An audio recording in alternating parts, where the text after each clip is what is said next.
3. Terimalah salam kasih dari saya, Namo Buddhaya. Pada kesempatan yang indah ini, saya ingin menyampaikan sebuah pidato mengenai kejujuran di zaman modern.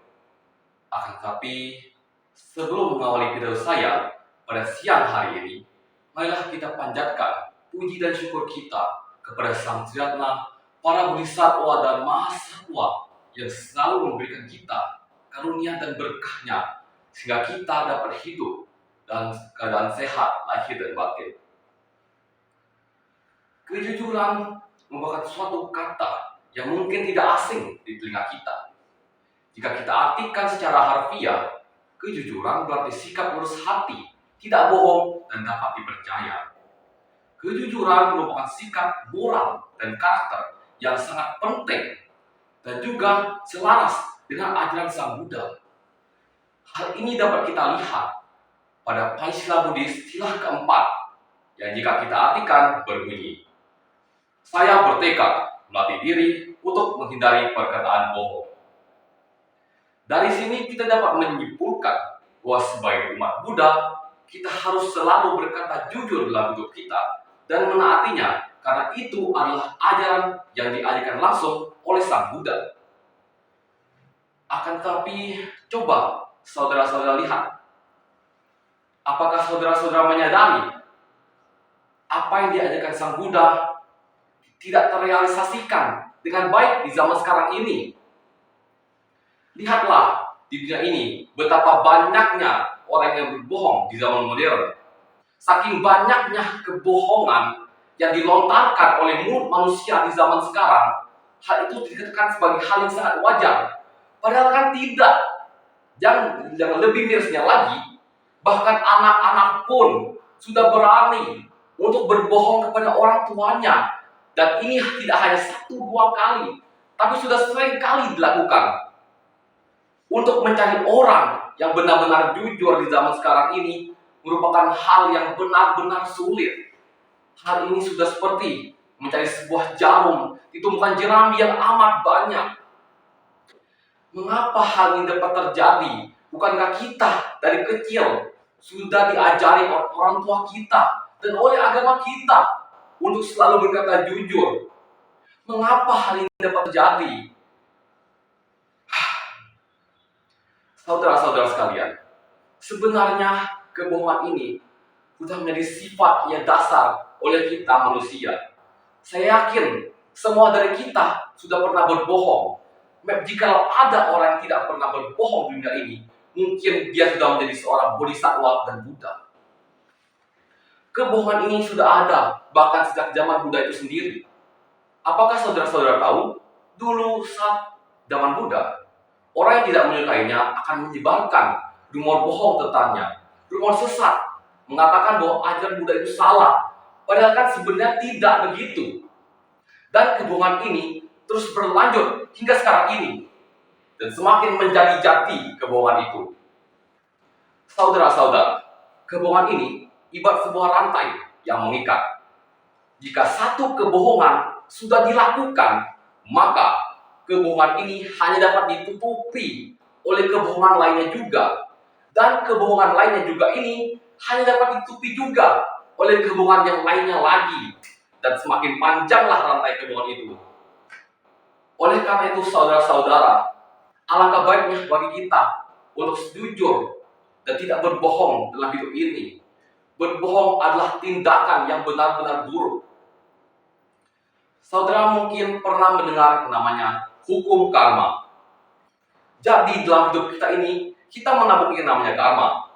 Ada 2 jenis karma yang kita tabung. Karma baik dan juga karma buruk.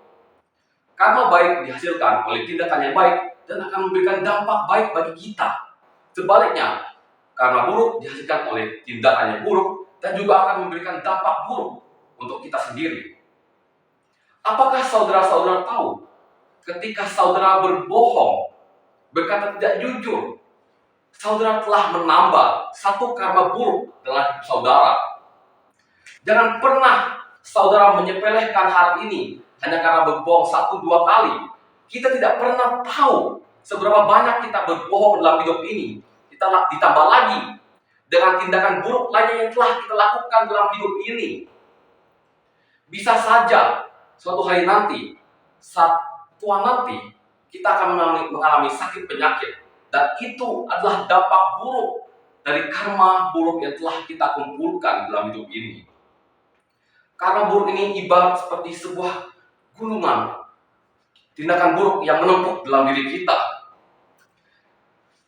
Sebaliknya saudara, apabila kita menabung karena baik dalam hidup kita, niscaya apapun yang kita inginkan akan dapat dengan mudah kita peroleh.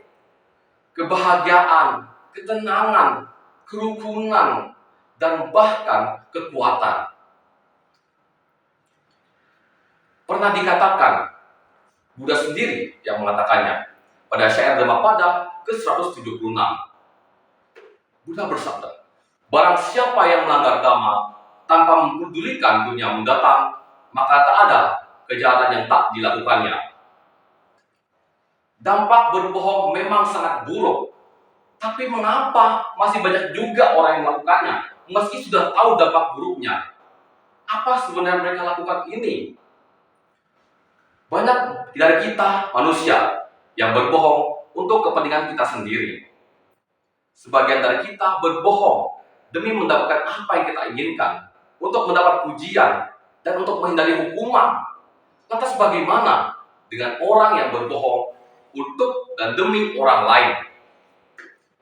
Saudara-saudara, saya tidak akan pernah merekomendasikan hal itu, karena yang kita lakukan itu hanyalah memperlama dan memperburuk dampak dari kebohongan yang kita tunda. Dan orang yang kita bohongi itu akan lebih kecewa ketika mereka tahu bahwa kita telah berbohong selama ini. Dan tentu kita tidak mau mengecewakan orang tersebut. Saudara-saudara sekalian, berkata jujur itu bukanlah tindakan yang merugikan. Dan tindakan jujur selalu memberikan dampak positif bagi kita. Apakah saudara-saudara tahu? Kejujuran diperlukan untuk mencapai namanya kedamaian sejati. Benar, saudara tidak salah dengar. Sang Buddha sendiri yang telah mengatakannya. Dan juga apakah saudara-saudara tahu? Dulu saat terakhir kali sebagai Pangeran Siddhartha, Bodhisattva bisa saja melanggar semua sila, kecuali satu, ikrar untuk mengatakan kebenaran. Betapa pentingnya kebenaran ini, bahkan sang Bodhisattva itu sendiri tidak berani untuk melanggarnya. Saudara-saudara, saat kita berkata jujur dalam hidup, kita akan mendapatkan yang namanya kepercayaan dari orang lain. Mungkin ini terdengar sangat sepele, tapi jangan pernah kita meremehkan yang namanya kepercayaan dari orang lain. Kepercayaan dari orang lain ini akan memberikan dampak yang sangat positif dan baik dalam hidup kita. Contohnya saja, saat kita membutuhkan pertolongan ataupun mengalami bencana dalam hidup kita, orang yang percaya kepada kita tidak akan ragu untuk menolong kita. Kemudian, contoh berikutnya, kita tidak akan diragukan dalam melakukan hal, dalam bekerja. Dan ini sangatlah penting dalam yang namanya dunia kerja. Apakah saudara tahu yang pertama kali dicari oleh pengusaha, oleh bos ternama untuk pegawainya bukanlah talenta, bukanlah orang hebat, melainkan orang jujur. Ketika kita berkata jujur, kita dapat membangun konektivitas dan relasi yang kuat antar pegawai dan antar bos juga kita. Oleh karena itu, saudara-saudara, kita harus mengembangkan sikap jujur ini dalam hidup kita. Saya memiliki sebuah mimpi yang akan saya bagikan kepada saudara. Saya memimpikan sebuah dunia di mana orang berkata jujur dan tidak ada yang namanya kebohongan. Saya tahu ini mungkin terdengar gila dan tidak sangat mungkin untuk dilakukan. Tapi tidak ada yang tidak mungkin sampai hal itu terjadi. Apakah kita mau generasi muda kita dipenuhi dengan orang-orang yang berbohong? Anak cucu kita berbohong dengan diri kita sendiri. Apakah saudara mau hal itu terjadi? Tentu tidak, bukan? Oleh karena itu, saudara-saudara, saya minta kepada kalian, kepada diri saya sendiri, untuk mengembangkan sikap jujur di kehidupan sekarang. Mungkin itu saja yang dapat saya sampaikan pada kesempatan indah ini. Saya mohon maaf apabila ada kesalahan dan kata saya yang menyinggung saudara. Oleh karena itu, sekian. Terima kasih. Namo Buddhaya.